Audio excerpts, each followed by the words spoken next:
तो दोस्तों एक और नई शिक्षक भर्ती यहाँ पर आ चुकी है। उसका नोटिफिकेशन ऑफिशियल नोटिफिकेशन जारी किया जा चुका है। आप देखेंगे तो ये 50 पेज का नोटिफिकेशन है और हम बात कर रहे हैं EMRS वैकेंसी को लेकर के। यहाँ पर आप देखेंगे ये है एकलव्य मॉडल रेजिडेंशियल स्कूल इसे बोलते हैं। और जब हम बात करते हैं तो ये मिनिस्ट्री ऑफ ट्राइबल अफेयर्स के लिए आता है। आपको हम बता दें कि यहाँ पर ये रेजिडेंशियल स्कूल्स होते हैं कक्षा 6 से लेकर के 12 तक के बच्चों के लिए। और ऐसे में जो एसटी होते हैं, जब शेड्यूल्ड ट्राइब की बात करें तो उनके लिए ये स्कूल होते हैं। और यहाँ पर आप देखिएगा EMRS staff selection exam ESSE 2025 information bulletin. और इसकी बात करें यहाँ पर, चूँकि 50 पेज बहुत सारी चीज़ें हैं इसमें जो दिया हुआ है। ये PDF हम टेलीग्राम चैनल महेश अकेडमी पर सेंड कर देंगे, जहाँ पर आप जाकर के चीज़ों को देख सकते हैं। बाकी हम शॉर्ट में आपको चीज़ों को बता दें कि 23 अक्टूबर 23/10/2025 इसका लास्ट डेट है। आप तब तक इस फॉर्म को जो है अप्लाई कर सकते हैं। यहाँ पर आप देखेंगे online submission of application form 23/10/2025 up to 23 यानी 11:50 तक आप इसे भर सकते हैं।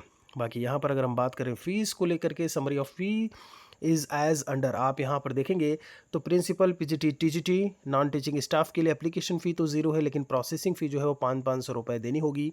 वही अगर आप जनरल कैंडिडेट हैं, ध्यान दीजिएगा, तो ऐसे में एप्लीकेशन फ़ी की बात की जाए प्रिंसिपल PGT TGT तो 2,000-1,500 करके दिया हुआ है। नॉन टीचिंग के लिए 1,000 दिया हुआ है। उसके बाद प्रोसेसिंग फ़ी ऊपर से 500 लगेगी। टोटल कुल मिलाकर के अगर हम फ़ीस की बात करें तो वो यहाँ पर दिया हुआ है, जो आप देख पा रहे होंगे। अगर हम इसी में चलते हैं आगे, तो आपको मैं बता दूं कि ये वैकेंसी जो EMRS की आई है, चूँकि जैसे कि मैंने बोला 6 से लेकर के 12 तक के बच्चों के लिए होती है। ऐसे में यहाँ पर TGT और PGT की ही पोस्ट है जो आपको देखने को मिलेगी। प्रिंसिपल की है, नॉन टीचिंग स्टाफ की है।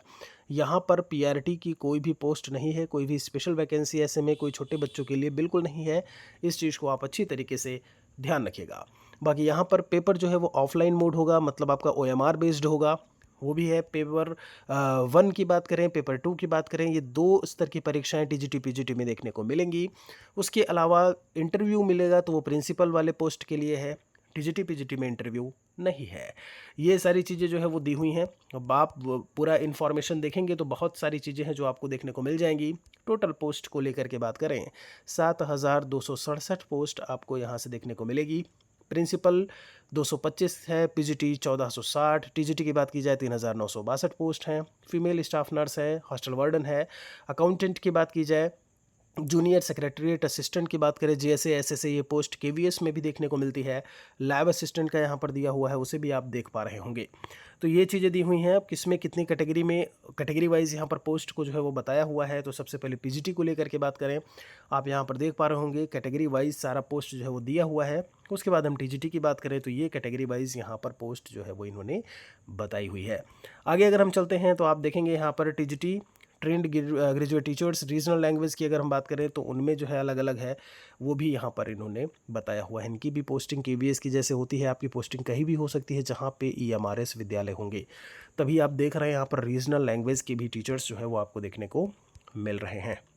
बाकी आगे चलते हैं, अगर हम एग्ज़ाम पैटर्न को लेकर के बात करें तो आप देखेंगे यहाँ पर देखिए इसमें 23 तक 10 तक दिया हुआ है, मतलब आपके एजुकेशनल क्वालिफिकेशंस या एज लिमिट यहाँ तक आपकी कंप्लीट होनी चाहिए। आगे यहाँ पर चलेंगे तो जब हम इनके सिलेबस को लेकर के बात करते हैं, देखिए पे लेवल वगैरह दिया हुआ है। तो जब हम पैसे की बात करें तो अच्छा खासा आपको जो है यहाँ से सैलरी जो है वो देखने को मिलेगा। मोड ऑफ एग्जामिनेशन देखिए ये दिया हुआ है आपका प्रिंसिपल के लिए, किस तरीके से जो एग्ज़ाम का पैटर्न है वो। और अगर हम बात करें यहाँ पर, ये आपका प्री एग्ज़ाम है जो यहाँ पर दिया हुआ है। मेंस एग्ज़ाम के लिए कुछ इस तरीके से आपको क्वेश्चंस देखने को मिलेंगे। ऑब्जेक्टिव भी होगा उसमें, डिस्क्रिप्टिव भी होगा उसमें, ठीक है। अब PGT के लिए बात की जाए तो PGT आपकी स्क्रीन पर आप देख पा रहे हैं, 2.5 घंटे का टेस्ट है, 100 मार्क्स का आपका पेपर होगा। और वो भी इन्होंने इसमें बताया हुआ है कहाँ से कितने क्वेश्चंस आएंगे। जैसे GK GS जनरल अवेयरनेस की बात करें 10 सवाल है, रीजनिंग एबिलिटी 15 सवाल है, नॉलेज ऑफ ICT की बात करें 15 सवाल हैं। यहाँ पर टीचिंग एप्टीट्यूड की बात करें 30 सवाल आपको मिलेंगे। डोमेन नॉलेज की बात करें, जो सब्जेक्ट स्पेसिफिक होगा उस हिसाब से यहाँ पर दिया हुआ है। प्री में इन्होंने कहा है कि जब हम टायर 1 से जो क्वालिफाई होंगे 1:10 के रेशियो में टायर 2 में आएंगे, और उसके बाद वहाँ पर टायर 2 की उनकी परीक्षा होगी। टायर 2 में जो सब्जेक्ट होगा स्पेसिफिक, वहाँ से आपका टेस्ट लिया जाएगा। 40 ऑब्जेक्टिव होंगे, डिस्क्रिप्टिव 15 दिया हुआ है। ऑब्जेक्टिव कितने मार्क्स टोटल होंगे वो भी इन्होंने यहाँ पर बताया हुआ है। तो ये पूरी इन्फॉर्मेशन है।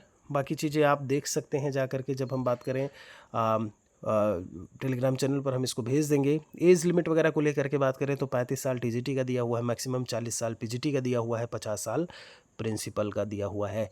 एज लिमिट के बारे में भी हमने बता दिया, फीस बता दिया, स्ट्रक्चर हमने बता दिया, एग्ज़ाम पैटर्न कैसे होगा वो भी हमने आपको बता दिया है यहाँ पे कि आपका परीक्षा OMR बेस पर होगा।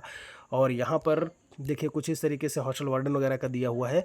तो फिलहाल के लिए इस वीडियो में इतना ही। वीडियो को बाकियों तक शेयर ज़रूर करिएगा। कोई और सवाल है सब्जेक्ट कॉम्बिनेशन वगैरह को लेकर के या जो भी है पूरा इसमें दिया हुआ है, एक एक चीज़ें आप देख सकते हैं, पढ़ सकते हैं, तो भी आप कमेंट में उसे पूछ लीजिएगा।